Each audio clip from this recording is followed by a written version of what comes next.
애들 마음에 맞춰서, 애들 눈높이에 맞춰서 주도적으로 놀 수 있게 하는 게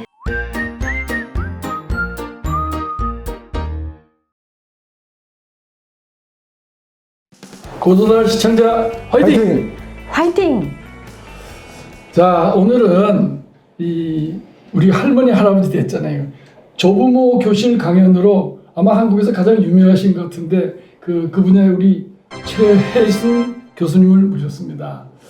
제가 알기로 조부모 강연을 많이 하신다고 알고 있는데, 그 조부모 강연하다 보면 여러 가지 에피소드라든가 이러가 있을 것 같은데, 재밌는 거 있으면 하나 말씀해 주시죠. 바로 지난달이에요. 지난달에 은평구 쪽에 조부모 교육 갔는데 어떤 할머님이 마지막에 저 질문 있어요 그러시는 거예요. 그러시면서 하시는 말씀이 자기 집에 강아지가 하나 있는데 강아지 이름이 또리인데, 또리야 이리 와, 아 예뻐 어서 먹어, 이렇게 말하고 하는 걸 보고 5살 먹은 손녀가 할머니는 왜 강아지한테는 이쁘게 말하고 나한테는 빨리 와 앉아 이렇게 말해? 나한테도 예쁘게 좀 해줘 이렇게 말한다면서 어떻게 해야 되죠? 라고 질문을 했어요. 근데 사실상 조부모의 말투나 억양에 이 표정 이런 게 중요한데요. 사진 속에 강아지 한번 보시겠어요? 그러니까 지금 왼쪽에 있는 강아지는 눈치를 보고 있는 거고요. 네. 오른쪽에 있는 강아지는 오히려 숨었어요. 혹시 자기를 찾을까 봐. 그러니까 강아지들도 자기가 생각을 해서 이러는 게 아니라 주인의 눈치를 보는 거예요. 애들은 감정이나 이 표정이나 생존 본능이 있기 때문에 나한테 잘하는 사람한테 가게 돼 있거든요. 그러니까 생각보다 어른들의 말투나 표정을 보고 아, 이 사람은 나를 좋아하는구나. 난 요건 더 해도 되겠어? 아니면 그만해야 돼. 이렇게 생각한다는 거죠. 그렇구나. 그리고 그러면 우리가 무심코 쓰는 말 중에 네, 아이들이 싫어하는 말도 있겠네. 당연하죠. 애들이 제일 싫어하는 건 빨리 먹어, TV 꺼, 이제 그만 자, 이런 지시. 매일 듣는 말이 그런 말이죠. 네. 그리고 또 아니면 내다 버린다. 그러면 너 내가 예뻐하지 않을 거야. 이런 경고, 위협. 특히 손주가 여러 명이다 보면 저 형 봐라, 얼마나 잘하니. 그래서 동생을 주눅들게 하거나, 또 동생을 보면서는 또 형 봐라 그럴 뿐만 아니라 형한테 또 얘기하는 게 뭐냐, 네 동생은 너보다 더 잘한다. 이래서 또 형을 주눅들게 하는 거. 비교하고. 비교. 네. 형제 간 비교가 제일 나쁘거든요, 사실은. 근데 우리 너무 많이 하죠. 그래요. 맞아요. 우리가 그 손자 손녀들한테 이 대화를 하는데 좋은 대화법 이런 걸 좀 소개해 주시면 좋은데. 사실 2010년부터 3살 마을 연구소에서 조부모 강의를 했는데 그중에 대화법 중에 가장 편한 거를 찰칵대화법이라고 그래요. 찰칵대화도 처음 들어보는데 무슨 뜻이죠? 사진 찍을 때 찰칵 소리 나잖아. 그런데 네. 사진 찍으면 지금 그 자세 행동에 감정이나 이런 게 하나도 안 실린 채 없이 그 행동만 묘사하는 있는 거를 그대로 보여준다. 있는 그대로. 그러니까는 대화하기가 쉽죠. 좀 구체적으로 얘기하면 어떤 얘기입니까? 애들이 어지러워 놨으면 아이고 많이 어지러져 있네, 재밌었나 보다, 이렇게. 이런 식으로. 동생 때리면 어떻게 해요? 어떻게 했어요? 동생 때렸구나 이렇게 얘기하는 거예요? 그렇죠. 너 우리 동생 보통 앞에 때렸구나. 이제 감정이 좀 들어가잖아요. 근데 너 왜 이런 일 했니? 이렇게 보통 들어가는데. 그러지 마시고 동생 때렸어? 그러면 얘가 어째서 그랬어? 넌 어떻게 생각해? 이러면 지들끼리 조정을 할 텐데 어른들이 때리는 건 나빠 이러면 이 평가가 들어가서 나쁜 아이가 된다는 거예요. 근데 만일 애들이 지금 이제 말씀 들은 거 보면 있는 그대로 얘기하라 그러잖아요. 네네. 낙서를 하면은 낙서를 했구나 이러는데 우린 보통 야 낙서하면 안 돼 이렇게 얘기하지. 너 낙서를 했네. 잘 안 되잖아. 그거. 이거는 지금 내가 듣긴 들어도 아마 일상생활에 그렇게 하는 사람도 많지가 않고 또 잊어먹고 보통은 애들 교육을 잘 시켜야 되니까 꼭 훈계하듯이 그렇게 얘기하기가 쉬울 것 같은데. 보통 손자 손녀 이전에 아이들 키우셨잖아요. 네. 근데 야단치거나 행동을 바로 고쳐보겠다고 해서 고쳐지는 애는 아무도 없어요. 오히려 낙서를 하고 있으면 종이가 필요하다 그러면 말을 해야지. 다음에 읽을 수가 없잖아. 낙서했으면 여기다 한번 해봐 이러고 차라리 종이를 제공하거나 다른 대안을 제시해 주는 게 애들이 자기 생각을 널리 말할 수가 있는 기회를 주는 거예요. 이 세상에 야단 맞고 바뀌어지는 애는 없어요.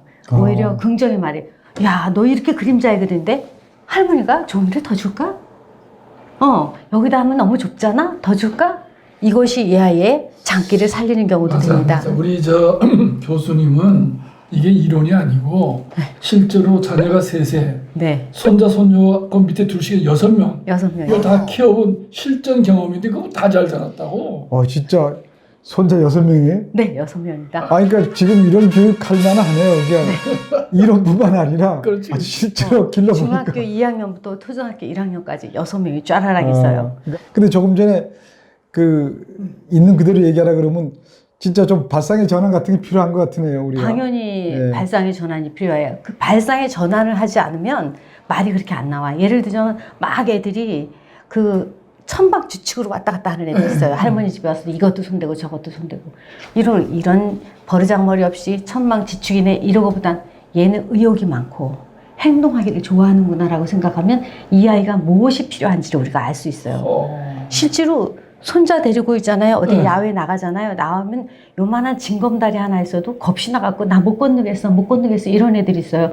이걸 사내 자식이 소심하게 이러는 것보다 보통 그렇게 얘기하죠. 말하잖아요. 네. 그런 것보다 얜 조심성이 많은 애예요.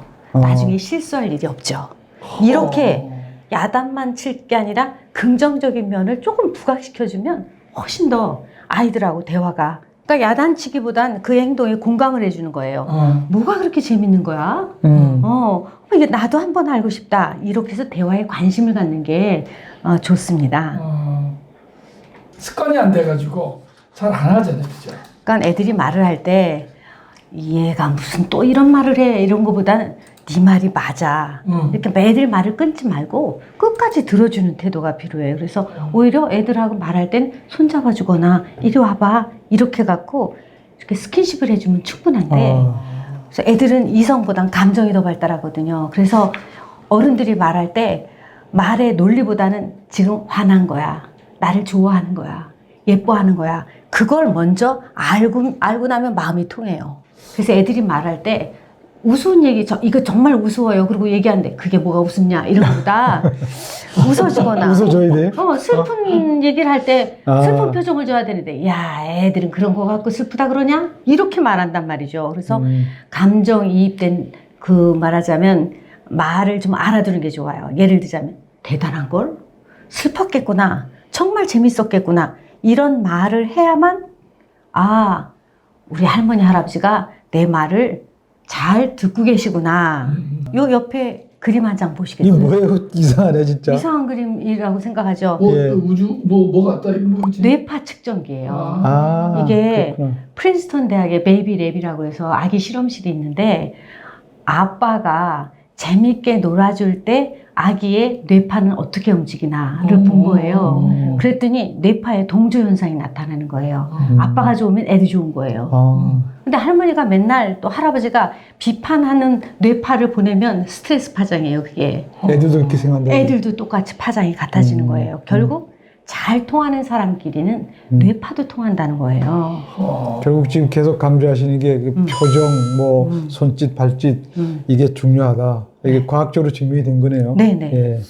그리고 말이죠. 또 제가 여기서 들은 이야기인데 애들하고 얘기할 때 눈높이를 맞춰라. 뭐 그런 얘기도 있던데. 네. 근데 눈높이 맞추라 그러니까 눈만 딱 마주치는 경우도 있어요. 근데 마음의 눈높이를 맞추라는 거예요. 마음의 눈높이. 네, 마음의 눈높이. 그러니까 심리적인 눈높이와 물리적인 눈높이가 같이 맞아줘요. 눈만 딱 보고 있으면서 할아버지 딴 생각하고 있으면 아까 있잖아. 뇌파 동조 안 일어난다고. 동조가 안 일어난다. 네. 그러니까 마음의 눈높이도 같이 맞춰야 되니까 이게 사실 할머니 할아버지가 어린아이 마음이 될 수는 없지만 돼야 됩니다.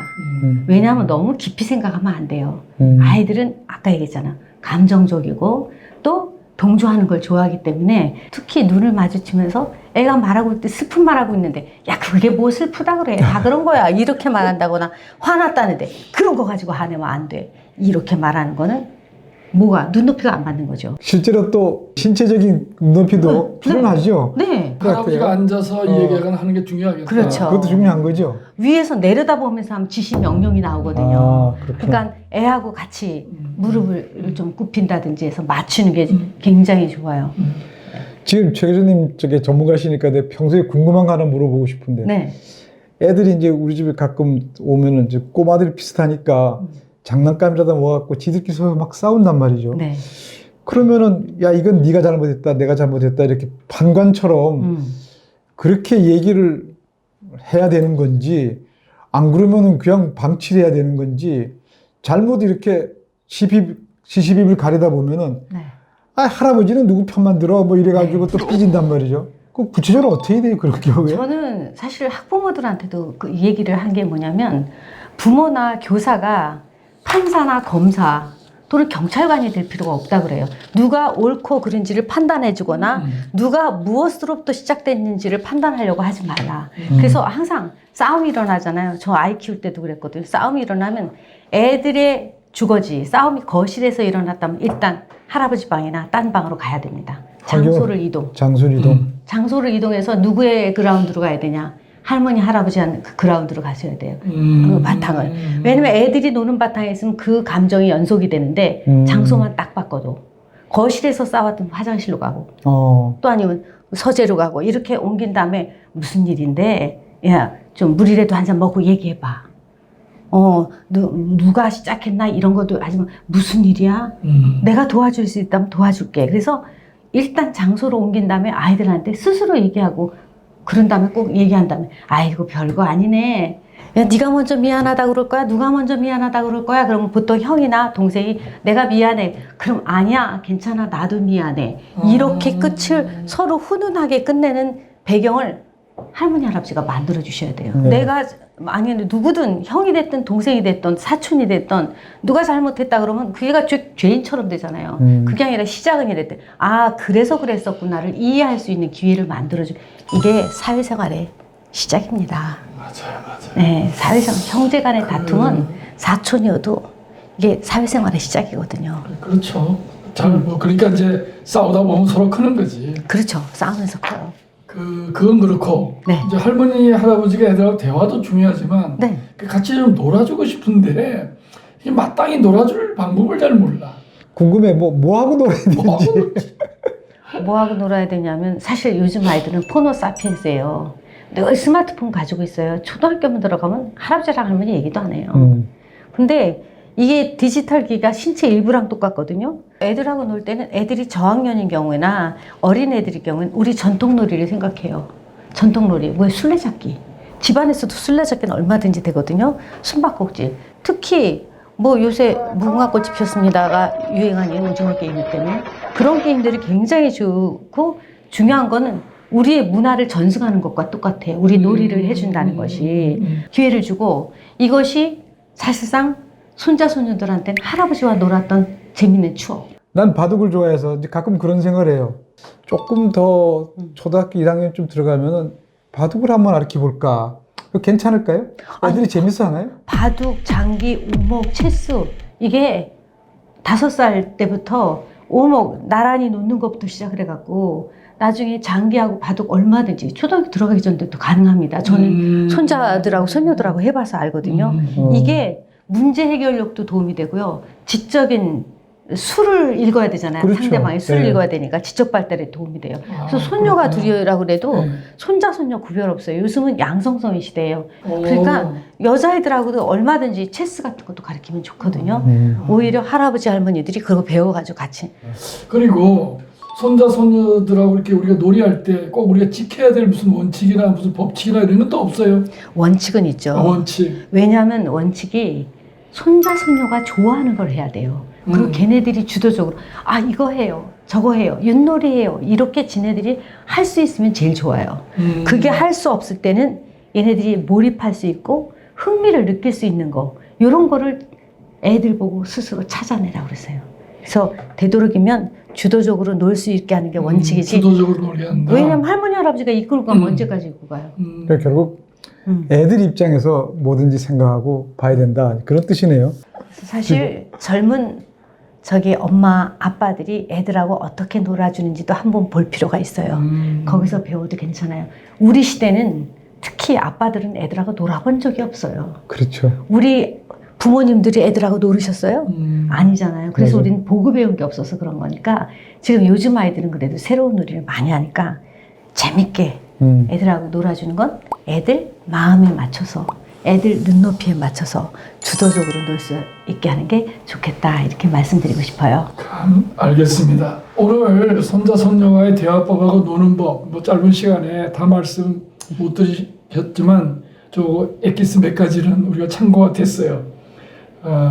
다음에 한 번 더 모시는 걸로 하고 오늘은 여기서 인사드리겠습니다. 시청자 여러분들도 댓글이나 최 교수님한테 질문이 있으시면 많이 보내주시면 다음에 한 번 더 모시고 귀한 말씀 듣도록 하겠습니다. 감사합니다. 감사합니다.